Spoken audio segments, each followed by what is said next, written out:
All right, we're live. Let me get the link up real quick before you start. And Greg, you owe Gregory a Twitter. Just saying. That was that one episode. We've had at least 2 or 3 episodes We have over had the three over threshold. the threshold. He We'll see. should. Here, I'll make one for him. G Biggie. I'll make it. It'll be my burner, but I'll act as Greg Barnes. I need a burner. I definitely need a burner. He's going to be like the two young people on TikTok that post one thing and have like 1 million followers. That's going to be Barnes on Twitter. That'd be hilarious. All right, we live. Yeah, I'm just making sure that we get it on socials. There's a very simple formula to going viral on UNC Twitter. Taylor Viblis has nailed it. He has the formula down. All you gotta do is just throw some sort of tweet with a picture of UNC, and people just eat it up. Or you can rip off something that you never even knew what you were talking about, you heard about, and you post it like Gregory did on the ACC tournament. What?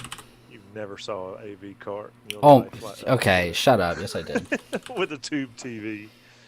Yeah, that guy Jamie Shaw who said UNC fans are going to hear some great news about Walker Kessler. Yep. And then also shout out to my friends Wellborn, Coltrane, and George who are on for the first time. Watching live, got them in the TV room on the Inside Carolina. All right, we're on Carolina socials. We're on the board. So we've got friends and family in here watching right now. Is that it? I'm not gonna put it on the basketball board, just the football one. All right, we are. All right. You can start whenever we're live. All right. Let's do this. Hold up. Where's the button? There it is. Welcome to the Inside Carolina podcast on the beat. I'm your host, Tommy Ashley. We are sponsored by Johnny T-Shirt and JohnnyT-Shirt.com. Rate us, review us, follow, however you get your podcast, and subscribe on the YouTube channel to get stuff like this, notifications like this live on the beat podcast. With that, of course, means I've got Greg Barnes, Gregory Hall manning the controls, and Luke Buxton rolling in at the 9 o'clock hour with an energy drink. Oh, to be young. I freely admit I did have a cup of coffee earlier, so I could stay awake, not so I could pound through the night. Well, that's not really a good way to put that, Luke. My bad. Let's get into this podcast. Greg, Great start, Tommy. Yeah, I know, really. It's live too. Can't go back and edit it. Oh well. Greg, when the off season comes, we talked about this a while back, like looking forward to a slowdown, to a time that sort of relaxed a little bit so vacations could happen. You could sort of ease into the summer months. And there have been a few years in Carolina sports that you've been covering this stuff that have been hectic over the summer, 2010. But I've been thinking about when was the last time at the end of a basketball season, and this is totally discounting spring football, but at the end of a basketball season that has been this nuts around Carolina. I can't think of one. Can you? No, not really. And about the only thing you can really compare it to is um, 2009, 2017, at least from my coverage standpoint, just because for the sole purpose that the national championship game was the first week of April. It's the Monday before the Masters, which makes that week so fun. But even then, when you're covering that kind of stuff, you're in the flow. You know what to expect. It's certainly not easy, but you're kind of prepared for it, and you've got the grind in place, and you can kind of roll with it, and then you roll directly into off season decisions. And typically, those come out pretty quick, and then you wrap up spring football, and that's about it. I mean, North Carolina finished their basketball season a month ago, and it has been nonstop trying to figure out exactly what's going to take place. And that's even before Roy decided to retire. So when you're talking about one of the best basketball coaches in the history of the game stepping down, that's ripples across the entire country, not just in Chapel Hill or North Carolina.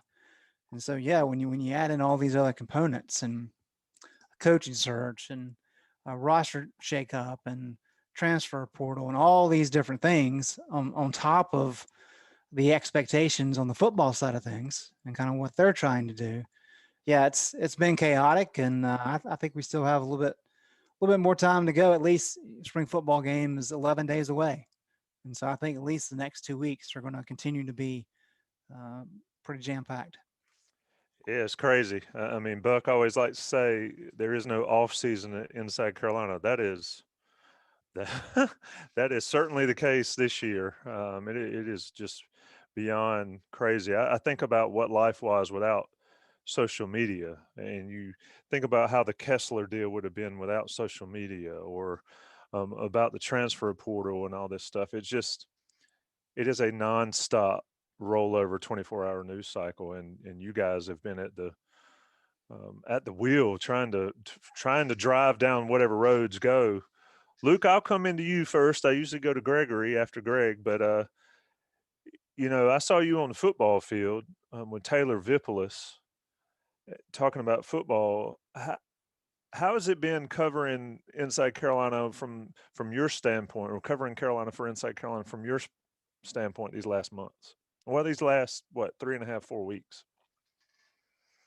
Yeah, I mean, kind of talked about it on the Roy Williams retirement podcast, but to see someone like Roy Williams retire, who I've grown up, idolizing, going to games, watching on TV my whole life, and then as a fan, and then kind of going as in this position as an intern with Inside Carolina and covering it in the press conference was kind of surreal. It was tough to wrap my head around. And then obviously you have the Hubert hire, and then kind of on the flip end, you have a football team that is preparing to be one of the best teams in the nation. So kind of everything that I've known as a UNC fan and student growing up, and now kind of looking at it as a journalist, and it's kind of a surreal experience seeing Roy go out, Hubert in, and now looking at also, holy crap, we are on the verge of what it looks like to becoming almost a football school, which is something that I never thought I would say.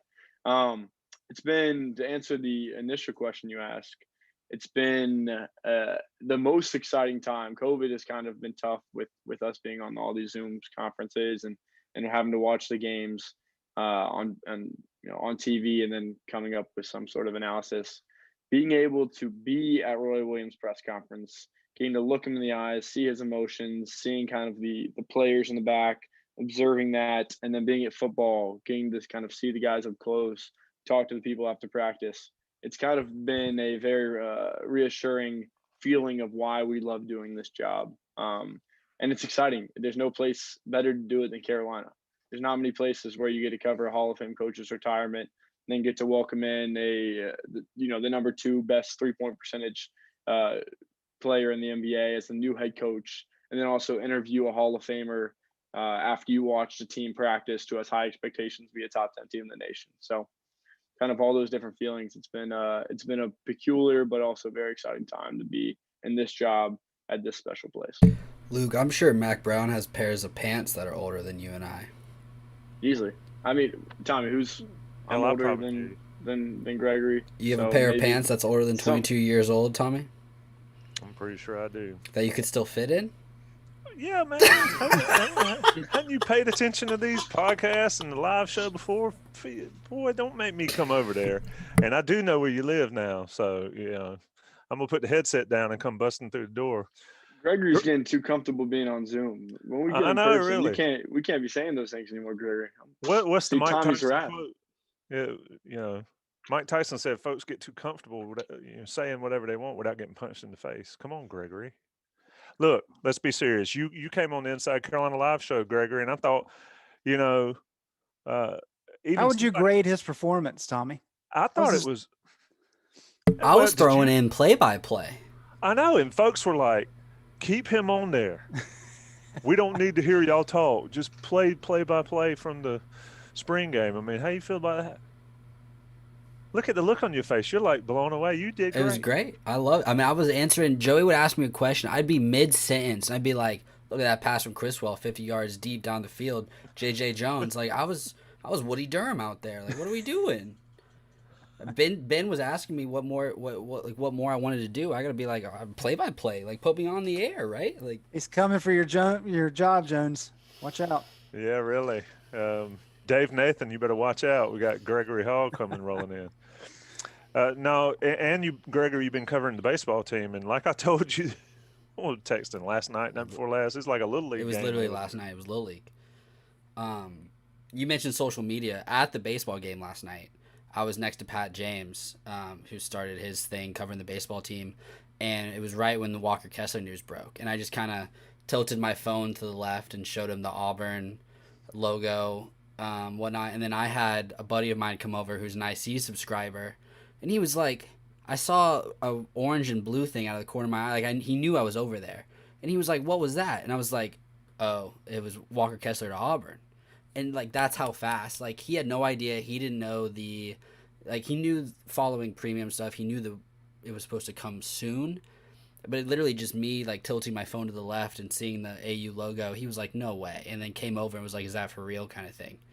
So that there's a little mold between baseball and basketball and just social media and how quickly people could get that news. But no, the baseball team's been fun, and last night was crazy. And that was a big turnaround for them because they've been struggling, lost back-to-back series. Scott Forbes challenged them, especially the older guys. It was like, look, when we get down, you guys are just kind of folding at bats. You're not competing. You're not, if you get down 0-2, you're not working the count and things like that. You're not attacking the plate. You're not attacking pitches. You need to be doing that so the younger guys can see that it's okay to come back. It's okay to get down and come back and win. They got down on Saturday, or I guess it ended up being Sunday, and won 11-5. They got down 2-0 yesterday and won 21-8. So big weekend for the baseball team. Yeah, there's nothing like being in Boschheimer. And I love going to football games. I love going to basketball games. But the most fun I ever had in college was going to Boschheimer back in the day when it used to be a little more. You could drink what you wanted to over there without having to pay for it. Fun times. Greg, let's get into a little bit of news. I think one of the biggest, Hubert Davis went after Walker Kessler, and Joey and Sean and Rel have talked about that ad nauseum on the Coast to Coast podcast. I feel like he had to do it. Hindsight's 2020 is kind of, I probably would have told him, yeah, we'd love to have him back. He's got a day to decide. That being said, you got to go after one of the best players out there. That's over with. Now he's got to complete a staff. And the news for me was King Rice not being a part of that staff. And I thought that was going to happen. I said on the radio show, and Rel says it all the time, a done deal is not a done deal until it's a done deal. What do we know about what happened with King and Monmouth in Carolina? Well, what we know about the King Rice deal is that North Carolina made an offer. Monmouth countered, and King decided to stay at Monmouth.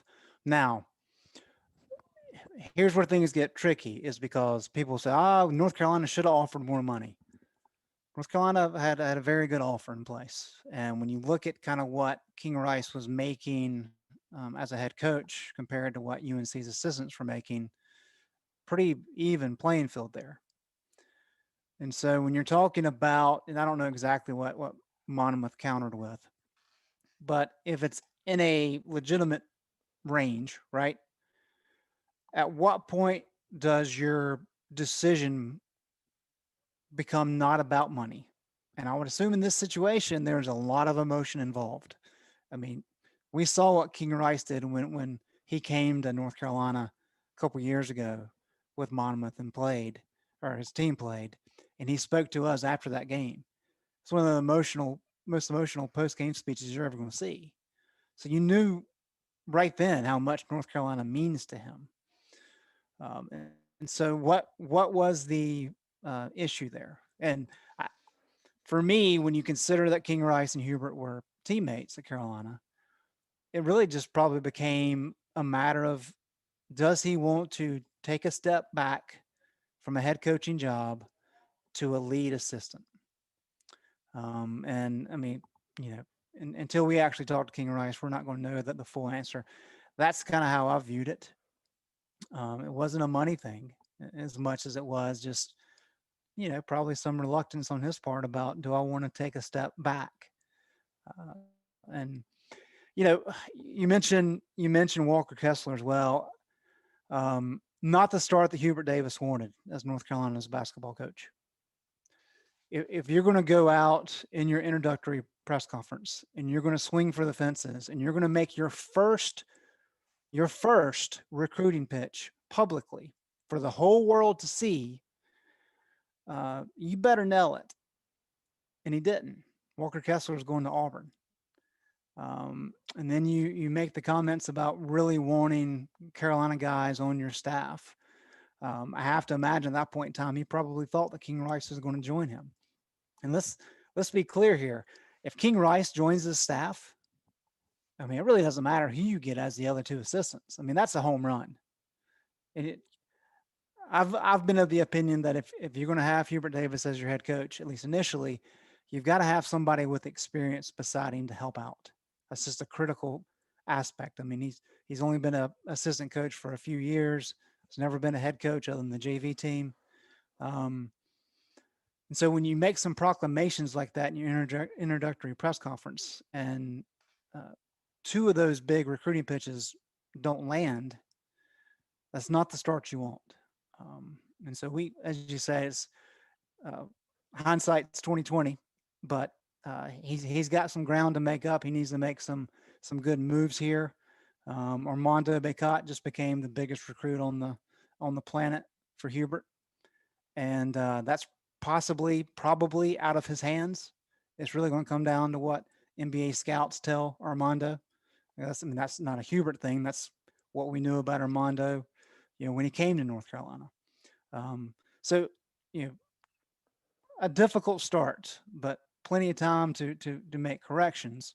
But certainly not the way he wanted to begin his tenure as UNC's men's basketball coach. Tommy, what did I say Hubert needed to do in his first, when we were talking about that? What do you remember what I said that was needed to be his goal his first week or so? I don't remember. Attacking the portal.